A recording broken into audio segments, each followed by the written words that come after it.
Bienvenue à tous dans cette nouvelle vidéo. On se retrouve pour la première analyse de ce mercredi 8 juin 2022 sur les Pokémon de la 4e génération.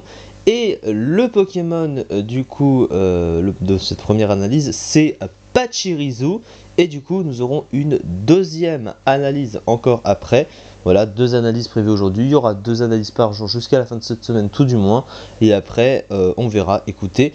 Alors, Pachirisu, qu'est-ce que c'est en stratégie? C'est tout simplement la mascotte de Pikachu de la 4e génération.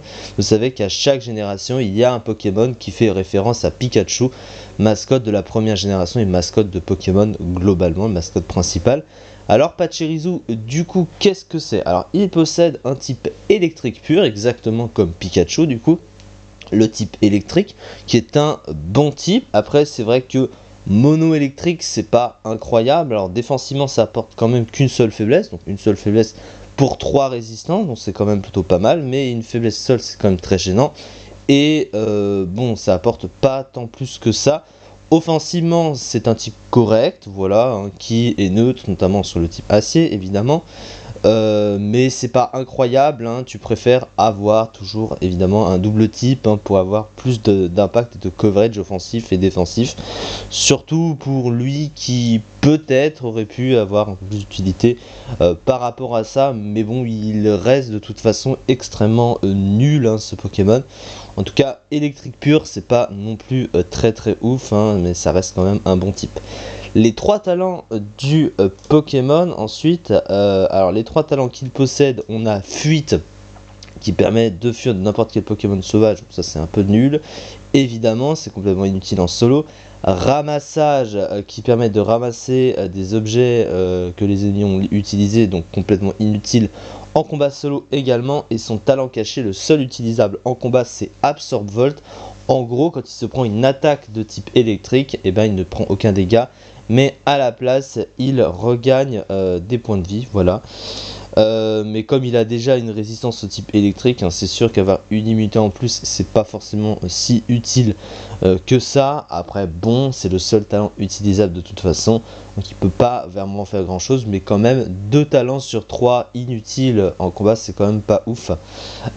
Ensuite, du coup, au niveau des statistiques, quand tu regardes les statistiques, tu comprends pourquoi le Pokémon est très nul. Sa meilleure stat, c'est la vitesse, mais elle est de 95, c'est pas non plus une vitesse de ouf.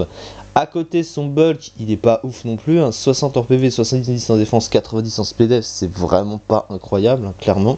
Et surtout, il tape vraiment pas fort, 45 dans les offenses, c'est vraiment ridicule, ce qui fait qu'il fait des dégâts nuls, tout simplement, et donc n'a vraiment aucune utilité offensivement.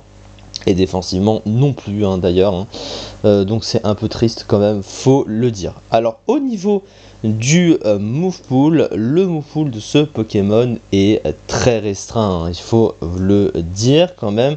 Il possède très peu de choses. Alors au niveau des rares trucs qu'il possède, il a évidemment ses stabs, il a Fatal Foudre, Tonnerre, Cache Éclair, Point Éclair, Change Éclair, donc ça c'est du classique. À côté, il possède à la fois demi-tour et change éclair, donc des moves de pivot, il va pas s'en plaindre. En termes de coverage, il n'a accès qu'à Neuherbe. Il a aussi des tricanons, que de fer, mais bon, c'est des dégâts de toute façon ridicules parce qu'à côté, il ne possède aucune bonne capacité de setup. Voilà, il n'en a aucune, donc il ne peut pas booster ses dégâts, sachant que comme de base il a 45 dans les offenses, et bien il fait de toute façon des dégâts très nuls. On est même obligé d'utiliser un super fang qui divise par 2 à chaque fois les points de vie de l'adversaire, sa barre de points de vie, pour essayer d'affaiblir, donc c'est vraiment triste. Donc il a un move pool nul, il a des stats nuls, un type qui est pas incroyable et des talents qui pour certains sont inutilisables, donc il a vraiment pas grand chose pour lui ce Pokémon et c'est assez triste, il faut quand même le dire.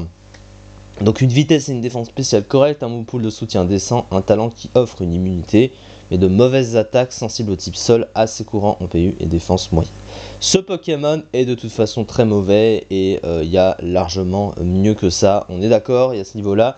Et regardez, hein, alors il n'est pas revenu dans épée et bouclier, mais il atteignait ici la 259e place du classement quand même, faut dire que c'est un sacré morceau ce Pokémon, mais du coup c'est ça pour lui, et c'est ça pour cette vidéo. On se retrouve du coup pour la seconde analyse du jour qui sera diffusée après celle-ci évidemment. Merci beaucoup de m'avoir suivi et à très vite pour une prochaine vidéo.